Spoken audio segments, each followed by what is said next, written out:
सांगितलं की आता सखारामचे प्राण वाचणे अशक्य आहे. हळूहळू सखारामची हालचाल बंद झाली, श्वास थांबला आणि डोळे कायमचे मिटले गेले. घरच्यांनी हंबरडा फोडला. संपूर्ण गावात ही बातमी वाळ्यासारखी पसरली की स्वामींचा परमभक्त सखाराम आता या जगात राहिला नाही. दुपारी 12ची वेळ होती. कडक ऊन पडलं होतं. लोकांनी सखारामचा देह बांबूच्या तिरडीवर बांधला आणि अक्कलकोटच्या त्या जुन्या भयंकर स्मशानाच्या दिशेने त्याची अंत्ययात्रा निघाली. राम नाम सत्य आहेच्या घोषात लोक स्मशानाकडे जात होते. पण कुणालाही ठाऊक नव्हतं की साक्षात स्वामी समर्थ हे सगळं आपल्या अंतर्ज्ञानाने पाहत आहेत. स्मशानात पोहोचल्यावर तिथलं वातावरण अतिशय भयावह होतं. मोठमोठी जुनी झाडं, वडाच्या पारंब्या आणि सुकलेली पानं यामुळे तिथे दिवसाही भीती वाटत असे. सखारामचा देह लाकडांच्या चितेवर ठेवण्यात आला. अग्नी देण्याची तयारी सुरू झाली. नातेवाईक शेवटचं दर्शन घेत होते. पण त्याच वेळी वटवृक्षाखाली बसलेले स्वामी समर्थ अचानक जोरात ओरडले आणि त्यांनी आपल्या हातातला दंड जमिनीवर जोरात आपटला. त्यांच्या डोळ्यात एक वेगळी चमक होती, जणू ते यमराजालाच आव्हान देत होते. लोक तिथे अग्नी देणार इतक्यात लांबून कुणीतरी धावत आलं आणि ओरडलं की थांबा, स्वामी समर्थांनी निरोप पाठवला आहे की सखाराम मेला नाहीये, तो जिवंत आहे. पण लोकांचा विश्वास बसत नव्हता, कारण सखारामचा देह थंड पडला होता. त्यात कोणताही जीव उरला नव्हता. तरीही स्वामींच्या आज्ञेपुढे कुणाचं चालणार नव्हतं. अक्कलकोटच्या त्या स्मशानात आता एकच गोंधळ उडाला होता की मृत झालेला माणूस जिवंत कसा असू शकतो. स्वामींची ही लीला समजण्यापलीकडे होती. अग्नी देणारा हात थरथरू लागला आणि सगळीकडे एकच प्रश्न घुमू लागला की सखाराम मृत आहे की जिवंत. अक्कलकोटच्या त्या भयंकर स्मशानात आता भयाण शांतता पसरली होती. कारण स्वामींचा निरोप घेऊन आलेला तो माणूस रडत ओरडत सांगत होता की स्वामींनी अग्नी द्यायला मज्जाव केला आहे. आणि तिथेच लाकडांच्या चितेवर सखारामचा देह तसाच निपचित पडलेला होता, ज्याच्या अंगावर पांढरे वस्त्र पांघरले होते आणि ज्याचे हात पाय दोरीने बांधलेले होते.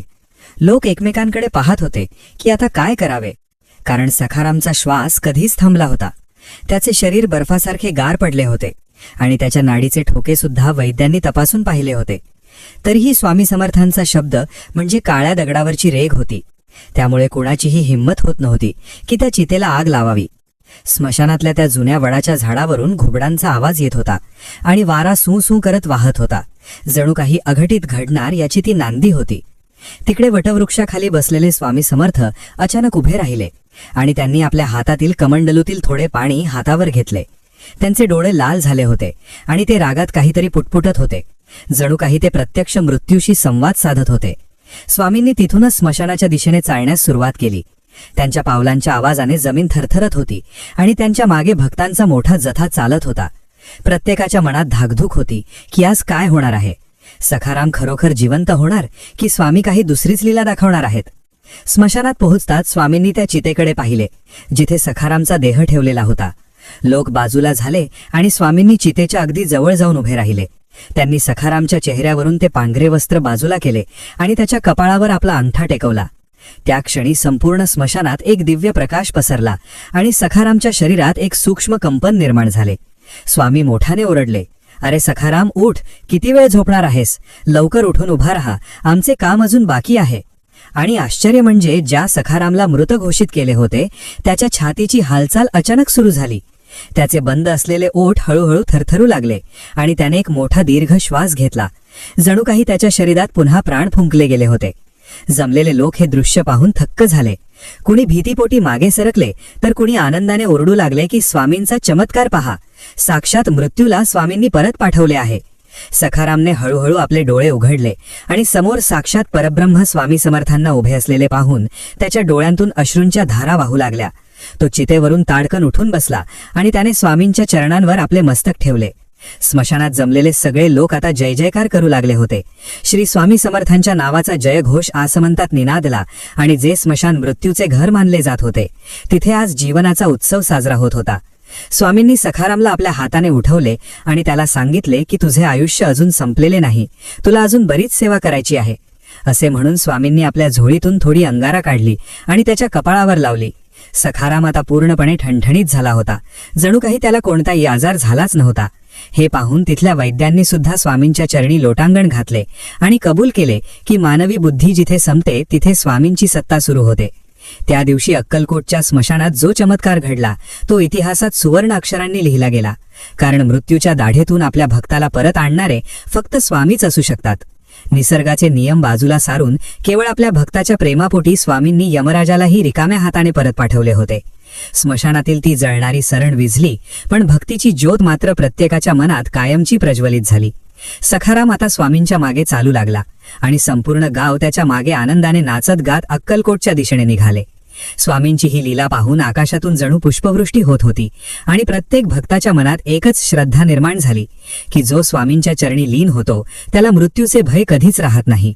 हा चमत्कार केवळ एका व्यक्तीचा नव्हता, तर तो संपूर्ण सृष्टीला दिलेला संदेश होता की स्वामी हेच सर्वशक्तिमान आहेत. अक्कलकोटच्या त्या स्मशानातून सखाराम जिवंत होऊन बाहेर पडला ही बातमी एखाद्या वणव्यासारखी आसपासच्या सर्व गावांत पसरली आणि लोकांच्या झुंडीच्या झुंडी स्वामींच्या दर्शनासाठी अक्कलकोटच्या दिशेने धावू लागल्या. प्रत्येकाच्या मुखी एकच चर्चा होती की मरणाने ज्याला कवेत घेतले होते त्याला स्वामींनी पुन्हा कसे खेचून आणले. सखाराम आपल्या घराच्या उंबरठ्यावर पोहोचला तेव्हा त्याच्या पत्नीने म्हणजे राधाने आपल्या डोळ्यांवर विश्वास ठेवला नाही. तिला वाटले की हा एखादा भास किंवा सखारामचे प्रेत तर नाही ना. पण स्वामींच्या कृपेने सखारामच्या चेहऱ्यावर आता पूर्वीपेक्षाही अधिक तेज दिसत होते. त्याने आपल्या पत्नीला सांगितले की अगं घाबरू नकोस, मला यमराजाच्या दरबारातून साक्षात स्वामींनी परत आणले आहे. मी जेव्हा चितेवर होतो तेव्हा मला अंधार दिसत होता, पण अचानक स्वामींचा आवाज घुमला आणि त्या आवाजाने मला प्रकाशाकडे खेचले. हे ऐकून राधाने स्वामींच्या दिशेने हात जोडले आणि आनंदाश्रूंनी तिचा पदर भिजला. तिकडे अक्कलकोटच्या राजवाड्यात सुद्धा या चमत्काराची बातमी पोहोचली होती. तिथल्या राजाने आणि मंत्र्यांनी सुद्धा स्वामींच्या या अगाध शक्तीसमोर नतमस्तक होण्याचे ठरवले. पण स्वामी मात्र नेहमीप्रमाणे एका वटवृक्षाखाली शांत बसून होते, जणू काही घडलेच नाही. त्यांच्या चेहऱ्यावरचे ते स्मितहास्य साऱ्या जगाला सुख देणारे होते. सखाराम आता रोज सकाळी उठून स्वामींच्या दर्शनासाठी जाऊ लागला आणि त्याने ठरवले की उर्वरित आयुष्य केवळ स्वामींच्या चरणी अर्पण करायचे. त्याने आपल्या घराचे रूपांतर एका आश्रमात केले, जिथे येणाऱ्या जाणाऱ्या भक्तांची सेवा केली जात असे. एके दिवशी स्वामींनी सखारामला आपल्या जवळ बोलावले आणि सांगितले की अरे सखाराम, तुला केवळ जिवंत करण्यासाठी मी तुला परत आणले नाही, तर तुला एका मोठ्या कार्यासाठी पुन्हा जन्म दिला आहे. सखारामने हात जोडून विचारले की महाराज, माझ्यासारख्या पामराकडून आपण काय सेवा करून घेणार आहात. तेव्हा स्वामींनी स्मितहास्य केले आणि सांगितले की अक्कलकोटच्या दक्षिण दिशेला एक प्राचीन मंदिर आहे, जे काळाच्या ओघात मातीखाली गाडले गेले आहे. तुला ते मंदिर शोधायचे आहे आणि तिथे पुन्हा एकदा भक्तीचा जागर सुरू करायचा आहे. सखारामला स्वामींची ही आज्ञा शिरसावंद्य होती. त्याने लगेच आपला झोळी घेतली आणि तो दक्षिण दिशेच्या अरण्याकडे निघाला. ते अरण्य अतिशय घनदाट आणि हिंस्त्र श्वापदांनी भरलेले होते. तिथे जाणे म्हणजे मृत्यूला पुन्हा आमंत्रण देणे होते. पण ज्याला स्वामींनी स्वतः मृत्यूच्या दाढेतून वाचवले होते त्याला कशाचे भय असणार. सखाराम जंगलात शिरला. तिथे जुनी मोठी झाडे आणि वेलींनी रस्ता अडवला होता. तो चालत असताना त्याला एका ठिकाणी एक वृद्ध संन्यासी दिसले, ज्यांच्या अंगावर केवळ व्याघ्रांबर होते आणि ते ध्यान लावून बसले होते. सखारामने त्यांना वंदन केले आणि विचारले की महाराज, येथे एखादे प्राचीन मंदिर आहे का. त्या संन्यासाने डोळे उघडले आणि सखारामकडे पाहून ते हसले. त्यांनी सांगितले की बाळा, तुझ्या मंदिराचा शोध घेत आहेस ते समोरच्या त्या नदीच्या पलीकडे असलेल्या डोंगराच्या कपारीत लपलेले आहे, पण तिथे जाण्यासाठी तुला अग्निपरीक्षा द्यावी लागेल. सखाराम डगमगला नाही. त्याने त्या संन्यासाचे आशीर्वाद घेतले आणि तो नदीच्या दिशेने निघाला. नदीला मोठा पूर आला होता आणि पाणी वेगाने वाहत होते. तरीही सखारामने स्वामींचे नाव घेतले आणि पाण्यात पाऊल ठेवले. आश्चर्य म्हणजे पाणी जेथे सखाराम पाय ठेवत होता तिथे गुडघाभरच भासत होते, जणू काही नदीने त्याला रस्ता दिला होता. नदी पार केल्यावर समोर एक प्रचंड डोंगर दिसला, जो ढगांशी संवाद साधत होता. सखारामने चढाई सुरू केली आणि डोंगर चढताना त्याला एका जागी जमिनीतून घुंगरांचा आवाज ऐकू आला. त्याने तिथे खोदायला सुरुवात केली आणि हळूहळू एक सोन्याचा कळस वर आला. तो कळस त्या प्राचीन शिवमंदिराचा होता, ज्याचा उल्लेख स्वामींनी केला होता. सखारामने आनंदाने तिथेच स्वामी समर्थांच्या नावाचा जयघोष केला आणि तिथेच बसून त्याने स्वामींचे ध्यान केले. काही वेळातच त्याला भास झाला की साक्षात स्वामी तिथे उभे आहेत आणि त्याला आशीर्वाद देत आहेत. हे मंदिर केवळ दगडविटांचे नव्हते, तर ते अक्कलकोटच्या भक्तीचे एक नवीन केंद्र बनणार होते. सखारामने तिथेच राहून मंदिराची स्वच्छता सुरू केली आणि बघता बघता पुन्हा एकदा तिथे पूजेचा घंटानाद घुमू लागला. ही बातमी जेव्हा गावात पोहोचली तेव्हा भक्तांना समजले की स्वामींनी सखारामला जिवंत करण्यामागे किती मोठा ईश्वरी संकेत होता. स्वामींची प्रत्येक कृती ही जगाच्या कल्याणासाठीच असते, हे पुन्हा एकदा सिद्ध झाले होते. अक्कलकोटच्या त्या दक्षिण दिशेला असलेल्या घनदाट अरण्यात सखारामने जेव्हा त्या प्राचीन शिवमंदिराचा शोध लावला तेव्हा जणू काही निसर्गानेही आपला आनंद व्यक्त करण्यासाठी फुलांचा वर्षाव केला आणि वाऱ्याची झुळूक सुगंधी झाली. सखारामने मनोभावे त्या मातीच्या ढिगाऱ्याखाली गाडल्या गेलेल्या पिंडीला स्पर्श केला आणि त्याच्या अंगावर शहारे आले, कारण त्याला जाणवले की ही पिंड सामान्य नसून साक्षात स्वामींच्या चैतन्याने भारलेली आहे. त्याने आपल्या हाताने दगडधोंडे बाजूला केले आणि तिथेच ठाण मांडून बसला. पण अरण्यात राहणे सोपे नव्हते. रात्रीच्या वेळी वाघ सिंहांचे डरकाळे ऐकू येत होते आणि अंगावर काटा आणणारे विषारी साप तिथून सळसळत जात होते. तरीही सखारामच्या मुखात फक्त श्री स्वामी समर्थ हाच मंत्र होता आणि त्याला खात्री होती की ज्या स्वामींनी स्मशानातल्या चितेवरून उठवले तेच स्वामी या अरण्यातही रक्षण करतील. तिसऱ्या दिवशी सखारामला तहान भूक लागली होती. त्याचे शरीर थकले होते, पण त्याचे मन मात्र स्वामींच्या चरणी घट्ट चिकटले होते. अचानक त्याला समोरून एक तेजस्वी ऋषी येताना दिसले, ज्यांच्या हातात एक काठी होती आणि पाठीवर झोळी होती. त्या ऋषींनी सखारामच्या जवळ येऊन त्याला काही फळे दिली आणि सांगितले की बाळा, तू जे कार्य करत आहेस ते साक्षात ईश्वरी कार्य आहे. घाबरू नकोस, स्वामींचे लक्ष तुझ्यावर आहे. सखारामने ती फळे खाल्ली आणि त्याला अद्भुत शक्ती प्राप्त झाली. त्याने पुन्हा कामाला सुरुवात केली आणि काही दिवसांतच त्या मंदिराचा पूर्ण आकार स्पष्ट झाला. ते एक भव्य पाषाणाचे मंदिर होते, ज्याच्या खांबावर देवांच्या आणि अप्सरांच्या मूर्ती कोरलेल्या होत्या. मंदिराच्या गाभाळ्यात एक प्रचंड शिवलिंग होते आणि बाजूलाच माता पार्वतीची मूर्ती होती. सखारामने तिथे दिवा लावला आणि पहिल्यांदाच त्या अरण्यात आरतीचा आवाज घुमला. तिकडे अक्कलकोटमध्ये स्वामी समर्थांना हे सर्व कळत होते. ते आपल्या भक्तांना सांगू लागले की पहा, माझा सखाराम आता खऱ्या अर्थाने जागा झाला आहे. त्याने मातीखाली गाडलेली भक्ती पुन्हा जिवंत केली आहे. गावातल्या लोकांना जेव्हा हे समजले तेव्हा ते बैलगाड्या घेऊन अरण्याच्या दिशेने निघाले. रस्त्यात मोठे नाले आणि काटेरी झाडे होती, पण स्वामींच्या नावाचा जयघोष करत त्यांनी सर्व अडथळे पार केले. जेव्हा लोक त्या मंदिराजवळ पोहोचले तेव्हा त्यांना सखाराम एका वेगळ्याच रूपात दिसला.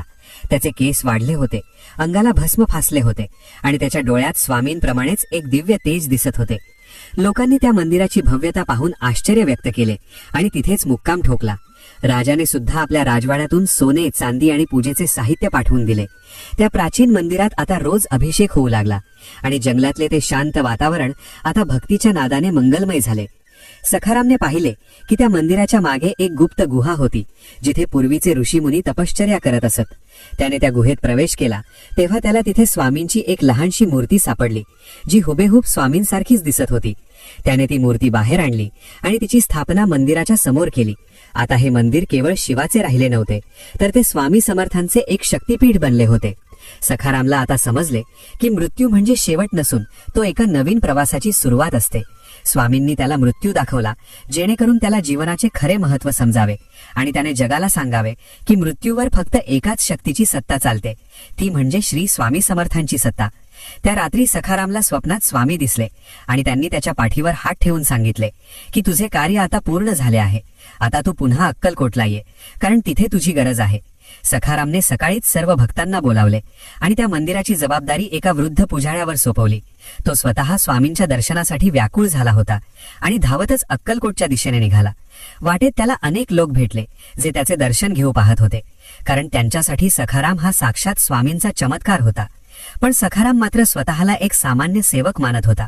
त्याला आठवत होते ते स्मशानातले ते दृश्य, जेव्हा अग्नी देण्याची वेळ आली होती आणि स्वामींच्या एका शब्दाने काळ मागे हटला होता. त्याच्या मनात विचार येत होता की जर स्वामींनी वाचवले नसते तर आज माझे हे शरीर राख झाले असते, पण आज मी स्वामींच्या कृपेने या सृष्टीची सेवा करत आहे. सखाराम अक्कलकोटच्या वेशीवर पोहोचला तेव्हा संपूर्ण गावाने त्याचे स्वागत केले.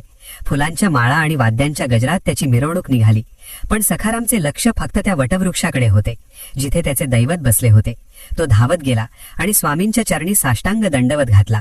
स्वामींनी त्याला उचलून धरले आणि हसून विचारले, काय रे सखाराम, स्मशानातली झोप कशी होती? सखारामने हात जोडले आणि म्हणाला, महाराज, आपल्या चरणी जी जागृती आहे ती मृत्यूतही नाही आणि जीवनातही नाही. आपल्या कृपेने आज मी पुन्हा जन्मलो आहे. स्वामींनी त्याच्या डोक्यावर हात ठेवला आणि तिथे उपस्थित असलेल्या हजारो भक्तांना उपदेश दिला की जो माझ्यावर विश्वास ठेवतो त्याला मी कधीही वाळ्यावर सोडत नाही, मग तो स्मशानात असो वा संकटात असो. स्वामींचे हे बोल ऐकून प्रत्येक भक्ताचे डोळे पाणावले आणि त्या दिवशी अक्कलकोटमध्ये पुन्हा एकदा श्रद्धेचा विजय झाला. अक्कलकोटच्या त्या पावन वटवृक्षाखाली सखाराम जेव्हा स्वामींच्या चरणांशी नतमस्तक झाला तेव्हा तिथले वातावरण भक्तीच्या रसाने न्हाऊन निघाले होते. स्वामींनी सखारामच्या खांद्यावर हात ठेवला आणि त्याला प्रेमाने जवळ घेतले. सखारामला जाणवले की स्वामींचा स्पर्श म्हणजे साक्षात परमेश्वराचे वरदान आहे. त्या क्षणी स्वामींच्या मुखातून एक गुह्य मंत्र बाहेर पडला, जो फक्त सखारामला ऐकू आला आणि त्याच्या मनातले सर्व संभ्रम दूर झाले. अक्कलकोटच्या त्या भरलेल्या दरबारात स्वामींनी जाहीर केले की भक्तांनो पहा, हा सखाराम मरून जिवंत झाला आहे, कारण याची भक्ती अढळ होती. मृत्यू हा अटळ असला तरी स्वामींच्या इच्छेपुढे तोही विवश होतो. त्याचवेळी तिथे एक अहंकारी पंडित आला होता, ज्याला वाटत होते की हे सर्व केवळ हातचलाखी आहे. त्याने स्वामींना आव्हान दिले की महाराज, जर तुम्ही याला स्मशानातून जिवंत केले असेल तर मला सांगा की याच्या शरीरात आता कोणता आत्मा आहे. हा तोच सखाराम आहे की दुसरीच कोणी शक्ती आहे. स्वामींनी त्या पंडिताकडे तीव्र नजरेने पाहिले आणि स्मितहास्य करत सांगितले की अरे मूर्खा, आत्मा कधी मरत नाही आणि तो कधी जन्म घेत नाही. मी फक्त याच्या देहातली ऊर्जा पुन्हा जागृत केली आहे. तुला जर प्रचिती हवी असेल तर तू याच्या हृदयावर हात ठेवून पहा, तुला तिथे माझेच नाव ऐकू येईल. तो पंडित भीत भीत पुढे सरसावला आणि त्याने सखारामच्या छातीवर हात ठेवला तर काय आश्चर्य, त्याला धडधडण्याऐवजी स्पष्टपणे श्री स्वामी समर्थ, श्री स्वामी समर्थ असा नाद ऐकू येऊ लागला. तो पंडित जागीच थरथर कापू लागला आणि त्याने स्वामींच्या चरणी लोटांगण घातले. अक्कलकोटच्या त्या दरबारात आता सत्याचा विजय झाला होता. सखारामला स्वामींनी आज्ञा दिली की आता तू अक्कलकोटच्या सीमेवर असलेल्या त्या जुन्या आश्रमात जा, जिथे अनेक रुग्ण आणि दुःखी लोक मदतीची वाट पाहत आहेत. सखारामने लगेच स्वामींच्या चरणाची धूळ कपाळाला लावली आणि तो त्या आश्रमाकडे निघाला. तिथे पोहोचल्यावर त्याला दिसले की अनेक लोक असाध्य रोगांनी त्रस्त आहेत.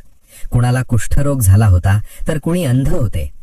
सखारामने स्वामींचे स्मरण करून तिथल्या विहिरीचे पाणी काढले आणि ते पाणी त्या रुग्णांच्या अंगावर शिंपडले. आश्चर्य म्हणजे ज्यांच्या अंगावर जखमा होत्या त्या जखमा काही क्षणांतच भरून येऊ लागल्या आणि अंधांना दृष्टी प्राप्त झाली. हा चमत्कार पाहून लोक आनंदाने नाचू लागले. सखारामला आता समजले होते की स्वामींनी त्याला केवळ स्वतःसाठी जिवंत केले नव्हते, तर इतरांच्या सेवेसाठी त्याला हे नवीन जीवन दिले होते. तो दिवसभर लोकांची सेवा करायचा आणि रात्री स्वामींच्या नामस्मरणात दंग असायचा.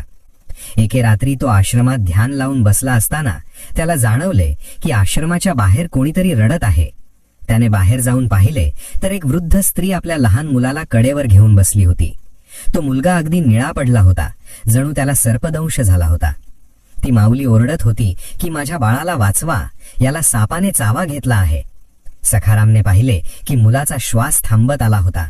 त्याने लगेच स्वामींचा अंगारा काढला आणि त्या मुलाच्या जखमेवर लावला. त्याने मोठ्याने स्वामींचा जयघोष केला आणि काही वेळातच त्या मुलाच्या शरीरातील विष उतरू लागले. मुलाने डोळे उघडले आणि आईला हाक मारली. ती आई सखारामच्या पाया पडू लागली, पण सखारामने तिला थांबवले आणि सांगितले की माते, हे मी केले नाही, हे सर्व स्वामी समर्थांची कृपा आहे. तू अक्कलकोटला जा आणि स्वामींचे दर्शन घे. अशा प्रकारे सखाराम आता स्वामींचा एक दूत बनला होता, जो घरोघरी जाऊन स्वामींची भक्ती पोहोचवत होता. अक्कलकोटच्या स्मशानातल्या त्या भयंकर चमत्काराने लोकांच्या मनातील भीती काढून टाकली होती आणि आता लोक मृत्यूला घाबरण्याऐवजी स्वामींच्या स्मरणात आनंद मानू लागले होते. सखारामला आता कळले होते की खरे मरण म्हणजे देहाचा त्याग नसून ईश्वराला विसरणे होय. त्याने आपल्या आयुष्याचा प्रत्येक क्षण स्वामींच्या चरणी वाहिलेला होता आणि स्वामी सुद्धा आपल्या या लाडक्या भक्तावर मायेची सावली धरून होते. अक्कलकोटची ही भूमी आता तीर्थक्षेत्र बनली होती, जिथे प्रत्येक पाऊल भक्तीने पडत होते आणि प्रत्येक हृदय स्वामींच्या प्रेमाने भरलेले होते. सखारामची कीर्ती आता देशाच्या कानाकोपऱ्यात पोचली होती, पण तो मात्र आजही त्याच नम्रतेने स्वामींच्या वटवृक्षाची सेवा करत होता. स्वामींनी त्याला शिकवले होते की अहंकार हा माणसाचा सर्वात मोठा शत्रू आहे आणि भक्ती हाच सर्वात मोठा आधार आहे.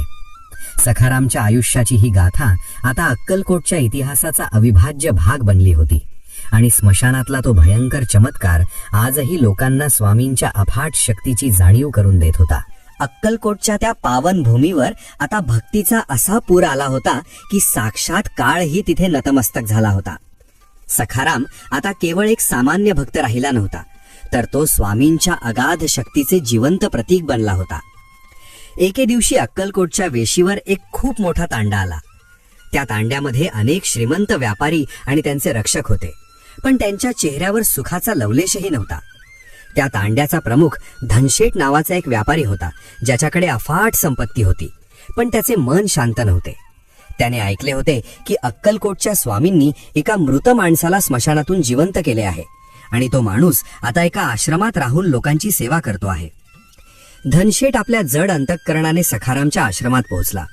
सखाराम तेव्हा एका कुष्ठरोग्याची सेवा करत होता. त्याच्या जखमा धुवून त्याला मलम लावत होता.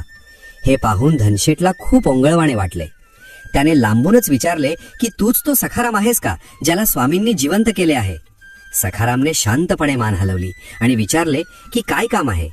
धनशेठने आपली व्यथा मांडली की त्याच्याकडे सर्व काही आहे, पण त्याच्या मुलाला एक असा आजार झाला आहे की तो दिवसा सुकतो आणि रात्री त्याला भयानक स्वप्ने पडतात. अनेक वैद्यांनी उपाय केले, पण काहीही उपयोग झाला नाही. सखारामने स्मितहास्य केले आणि सांगितले की धनशेठ, तुझी संपत्ती इथे कामी येणार नाही. इथे फक्त तुझी श्रद्धा कामी येईल. तू तुझ्या मुलाला स्वामींच्या चरणी घेऊन जा आणि तिथेच तुझा तोडगा निघेल. धनशेठने आपल्या मुलाला पालखीतून स्वामींच्या वटवृक्षाखाली नेले. तिथे स्वामी समर्थ महाराज आपल्या धुनीपाशी बसले होते. स्वामींनी त्या मुलाकडे पाहिले आणि रागात ओरडले, अरे हरामखोर, किती दिवस या मुलाच्या शरीरात लपून बसणार आहेस? बाहेर निघ. त्या क्षणी तो मुलगा थरथर कापू लागला आणि त्याच्या तोंडातून एक वेगळाच भयानक आवाज येऊ लागला. जणू एखादी अतृप्त आत्मा त्याच्यातून बोलत होती. ती आत्मा म्हणाली की महाराज, याच्या पूर्वजांनी माझे धन लुटले आहे, म्हणून मी याला सोडणार नाही. स्वामींनी आपला चिमटा हवेत फिरवला आणि सांगितले की जे झाले ते झाले. आता या मुलाचा छळ थांबव, नाहीतर मी तुला भस्म करून टाकीन. स्वामींच्या त्या तेजापुढे ती बाधा टिकू शकली नाही आणि एका क्षणात तो मुलगा शांत झाला. त्याने डोळे उघडले आणि आपल्या वडिलांना ओळखले. धनशेठच्या डोळ्यांतून आनंदाश्रू वाहू लागले. त्याने आपल्याकडचे सर्व सोन्याचे दागिने स्वामींच्या चरणी अर्पण करायला सुरुवात केली. पण स्वामींनी ते सर्व झिडकारून लावले आणि सांगितले की मला तुझे सोने नको, मला तुझी शुद्ध भक्ती हवी आहे. हे सर्व सोने घेऊन जा आणि गरिबांना वाटून टाक. धनशेठला आपल्या अहंकाराची जाणीव झाली आणि त्याने त्याच क्षणी स्वामींच्या चरणाची शपथ घेतली की तो आता आयुष्यभर गरिबांची सेवा करेल. सखाराम हे सर्व दुरून पाहत होता. त्याला आठवले की जेव्हा तो स्मशानात होता तेव्हा त्यालाही असेच वाटले होते की मानवी जीवन किती क्षणभंगूर आहे आणि आपण विनाकारण संपत्तीच्या मागे धावतो. स्वामींनी सखारामला आपल्या जवळ बोलावले आणि सांगितले की सखाराम, आता वेळ आली आहे की तू त्या स्मशानात पुन्हा एकदा जा, जिथे तुझे सरण रचले होते. सखारामला थोडे आश्चर्य वाटले, पण त्याने प्रश्न विचारला नाही. तो पुन्हा त्या स्मशानात पोहोचला. तिथे गेल्यावर त्याला दिसले की ज्या जागी त्याची चिता रचली होती तिथे आता एक तुळशीचे रोप आपोआप उगवले आहे आणि त्या रोपातून एक दिव्य सुगंध दरवळत आहे. सखाराम तिथेच बसून जप करू लागला. मध्यरात्रीची वेळ होती. तेव्हा अचानक त्याला स्मशानात काही सावल्या दिसू लागल्या.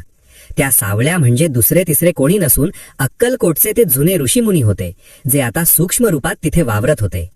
त्यांनी सखारामला सांगितले की तू धन्य आहेस, कारण तुला स्वामींनी स्वतःच्या हाताने पुनर्जन्म दिला आहे. आता तुला एक गुप्त विद्या प्राप्त होणार आहे, जिने तू मानव जातीचे कल्याण करू शकशील.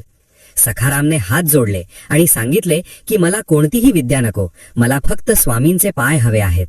त्या क्षणी तिथे प्रत्यक्ष स्वामी प्रगट झाले आणि त्यांनी सखारामच्या मस्तकावर हात ठेवून त्याला सायुज्य मुक्तीचे ज्ञान दिले.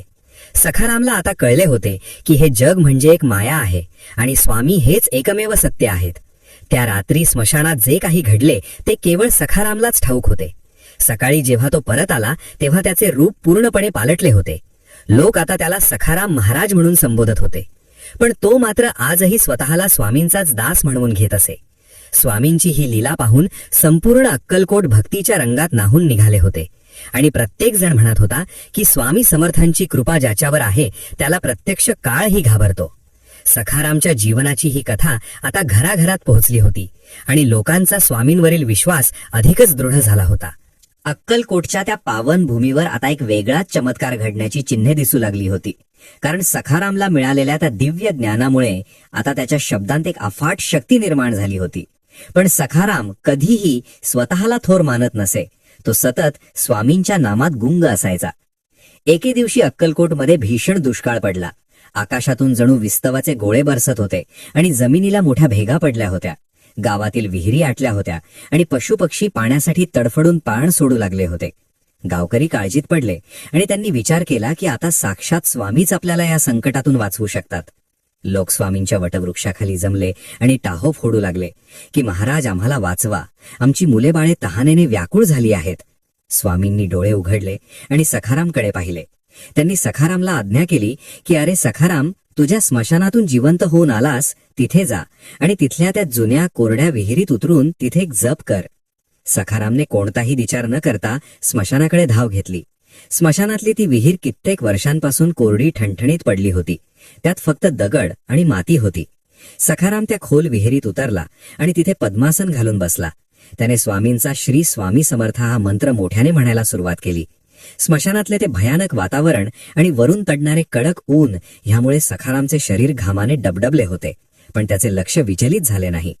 जसा जसा मंत्राचा आवाज वाढू लागला तशी तशी जमिनीच्या आतून एक गूढ हालचाल जाणवू लागली.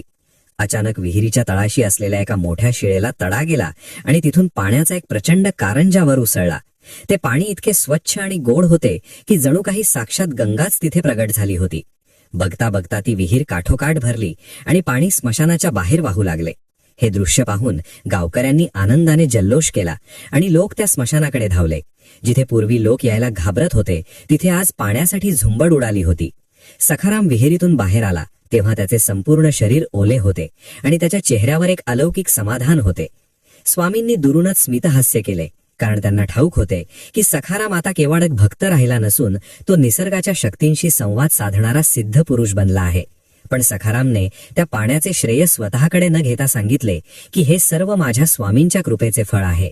ज्या स्मशानात माझे सरण रचले होते त्याच स्मशानाने आज अक्कलकोटची तहान भागवली आहे.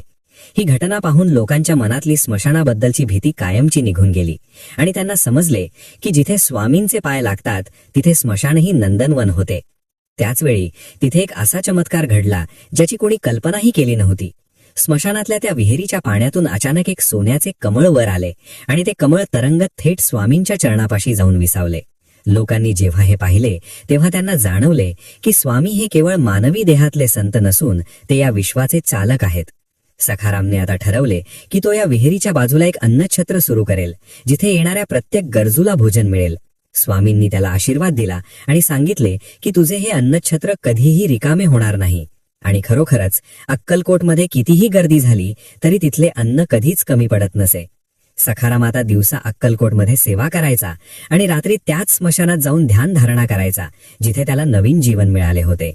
त्याच्या या तपश्चर्येमुळे अक्कलकोटचे रक्षण करणाऱ्या अनेक अदृश्य शक्ती जागृत झाल्या होत्या आणि अक्कलकोटवर येणारे प्रत्येक संकट स्वामींच्या कृपेने परतवून लावले जात होते. एकदा एका परकीय आक्रमकाने अक्कलकोटवर स्वारी करण्याचा प्रयत्न केला, पण जेव्हा तो अक्कलकोटच्या वेशीवर आला तेव्हा त्याला स्मशानाच्या दिशेने हजारो दिवे जळताना दिसले आणि त्या दिव्यांच्या प्रकाशात त्याला साक्षात स्वामी समर्थांचे विराट रूप दिसले. ते पाहून तो आक्रमक इतका घाबरला की त्याने तिथूनच पळ काढला आणि पुन्हा कधीही अक्कलकोटच्या दिशेने पाहिले नाही. अशा प्रकारे सखारामच्या माध्यमातून स्वामींनी अक्कलकोटला अभयदान दिले होते. सखारामला आता समजले होते की स्वामींनी त्याला जिवंत ठेवण्यामागे हाच मोठा हेतू होता की त्याने अक्कलकोटची अखंड सेवा करावी आणि स्वामींच्या भक्तीचा प्रसार करावा. सखारामचे आयुष्य आता एक अखंड यज्ञ बनले होते, ज्यामध्ये तो स्वतःची समिधा अर्पण करत होता आणि स्वामींच्या प्रेमाचा प्रकाश सर्वत्र पसरवत होता. ही कथा ऐकताना आजही भक्तांच्या मनात श्रद्धेचा ओलावा निर्माण होतो आणि स्मशानातल्या त्या चमत्काराची आठवण झाली की स्वामींच्या सामर्थ्याबद्दलची खात्री अधिकच दृढ होते. अक्कलकोटच्या त्या पावन भूमीवर आता चमत्कारांची एक अखंड साखळीच सुरू झाली होती आणि सखाराम हा त्या साखळीचा एक मुख्य दुवा बनला होता, ज्याला पाहून लोक भक्तीने गदगदत होत असत. राजपुत्राला व्याधीमुक्त केल्यानंतर सखारामची कीर्ती दिगंतात पसरली होती, पण त्याच्या मनात मात्र एकच ओढ होती, ती म्हणजे स्वामींच्या चरणांची. एके दिवशी सखाराम स्वामींच्या समोर बसला असताना स्वामींनी त्याच्याकडे रोखून पाहिले आणि म्हणाले, सखाराम, आता तुझ्या देहाची वेळ भरत आली आहे, पण घाबरू नकोस, तुझा हा जन्म सार्थकी लागला आहे. सखारामने स्मितहास्य केले, कारण ज्याला स्वामींनी एकदा मृत्यूच्या दाढेतून परत आणले होते त्याला आता मृत्यूचे भय उरले नव्हते. त्याने विनंती केली की महाराज, माझा शेवटचा श्वास आपल्या चरणांशी सुटावा एवढीच इच्छा आहे. स्वामींनी त्याला आशीर्वाद दिला आणि सांगितले की ज्या स्मशानातून तुझे आयुष्य पुन्हा सुरू झाले तिथेच तुझीही चैतन्य ज्योत विलीन होईल, पण तू सदैव माझ्या रूपात लोकांच्या मनात जिवंत राहशील. सखाराम पुन्हा त्या स्मशानाकडे निघाला, जिथे आता पूर्वीसारखा भयानपणा नव्हता, तर तिथे एक प्रसन्न शांतता होती. लोक तिथे जमू लागले होते. सखारामने स्मशानातील त्या पवित्र विहिरीचे पाणी प्राशन केले आणि तिथेच पद्मासन लावून बसला. त्याने आपल्या डोळ्यांसमोर स्वामींची मूर्ती स्थिर केली आणि श्री स्वामी समर्थ या नामाचा अखंड जप सुरू केला. बघता बघता सखारामच्या शरीरातून एक दिव्य तेज बाहेर पडले आणि ते अक्कलकोटच्या वटवृक्षाच्या दिशेने हवेत विलीन झाले. सखारामने आपला देह शांतपणे त्यागला होता, पण यावेळेस लोक रडले नाहीत, तर त्यांनी सखारामच्या नावाचा जय जयकार केला, कारण तो भक्त स्वामींच्या रूपात अजरामर झाला होता. अक्कलकोटच्या स्मशानात आजही ती विहीर आणि ते तुळशीचे रोप त्या अघटित चमत्काराची साक्ष देत उभे आहेत. स्वामींनी दाखवून दिले की मृत्यू हा केवळ एक पडदा आहे आणि जो खऱ्या भक्तीने स्वामींना आळवतो त्याच्यासाठी स्वामी मृत्यूचे द्वारही आनंदाने उघडतात, किंवा गरज पडल्यास ते द्वार बंद करून त्याला नव